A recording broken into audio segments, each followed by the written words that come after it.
আসসালামু আলাইকুম বন্ধুরা, একটা বিশেষ কথা হলো কি, দেশের মানুষ আজকে বন্যায় দেশটা ডুবে লাগছে কি চট্টগ্রামে যেই বন্যা হয়েছে, মানুষের লাশ পানিতে বাসায় দেয়।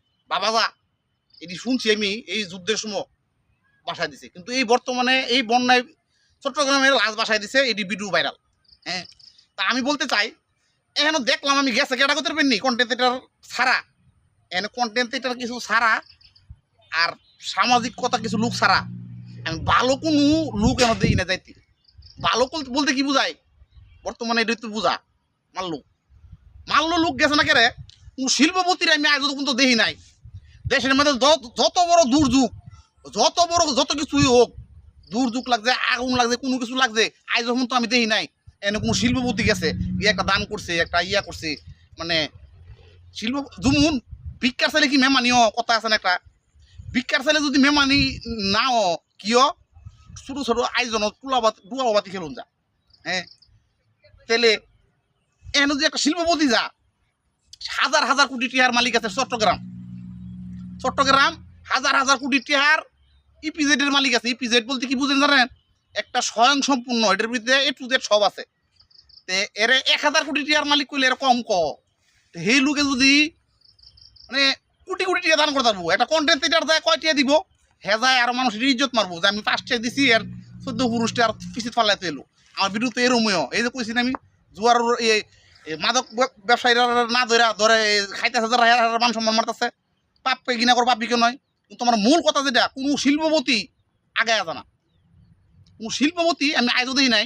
দেশের মধ্যে যত বড় দুর্যোগ নামুক, যত বড় দুর্ঘটনা হোক, কোনো শিল্পপতির যদি একটা ছোঁয়া লাগে তাহলে কিন্তু জিনিসটা বড় হয়ে যাগা, বড় হাতের ছোঁয়ায় বড় জিনিসটা বড় হয়ে যাগা। তা আল্লাহ হেরারে দন দিছে আমার কত একটা, আমার কথা তো শিল্পপতিরা শুনতো না। আল্লাহ হেরারে দন দিছে, কিন্তু আল্লাহ হেরারে এই মন দিছে না। আমি চাই আল্লাহ হেরার মনটা বড় করে দাও।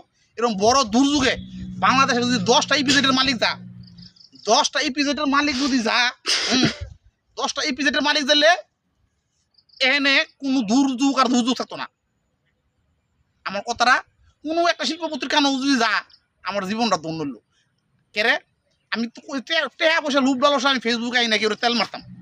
আমার কথা একটা সঠিক জিনিসটা, আমার কথাটা আমি কয়ে যাবো, আমি বাংলাদেশের নাগরিক। চট্টগ্রামের ইপিজেডের একটা মালিক যদি যায় এই বন্যা তো পাশে দাঁড়া, হ্যাঁ, আর বাংলাদেশে কোনো লোক লাগে না তাইতে। আমাকে নরসিংদী জেলার ভিতরে একটা লোক আছে কাদির মোল্লা, আমাকে নরসিংদী জেলার ভিতরে ভিক্ষা দেনা গেলে কি তুই কাদির মোল্লা ধরো যা, তুই আমি তোর 5টা 10টি দুহানো গেলে তোর লাল লাল বানিয়ে দেবো ঠিকই। মেম্বার চেয়ারম্যান কাগজ গেলে এর একেবারে আর এর ভিক্ষা করে খাওয়া লাগে না, এর একেবারে ভিক্ষা করে খাওয়া লাগে না। আমার এই বিরোধ নরসিংদী জেলার মানুষ দেখবো কথা ঠিক কিনা এটা আপনারা বুঝবেন। কিন্তু আমি চাই বাংলাদেশে যত শিল্পপতির আছে, আল্লাহ তুমি মনটা এরকম বড় করে দাও কাদির মোল্লার মতো। হ্যাঁ, ধন যেরকম দিচ্ছ আর মনটা বড় করে দাও। কন্টেন্ট ক্রিয়েটররা যায় 10টা দিয়ে 20টা ইজ্জত পাইবো। আমি চাই এই কন্টেন্ট ক্রিয়েটররা তো দিতেছে, এটা তো মায়ের মতো কানা মামা ভালো আছে তাও। হ্যাঁ, ইজ্জত মাইরা যেটা মাইরা দিতেছে, খাউন তো দিতেছে এক বেলায় দিতে বেশি দিন। আর শিল্পপতিরা দিলে 6 মাসের খাউন দিল, ওই বেটার কিচ্ছু হতো না। আল্লাহ হেরে বরকত দিত। আল্লাহ তুমি হেরার মনটা বড় করে দাও। আমার কথা এইটাই, এই বন্যা দুর্যোগ পাশে দাঁড়াক, এই মনটা বড় করে দাও।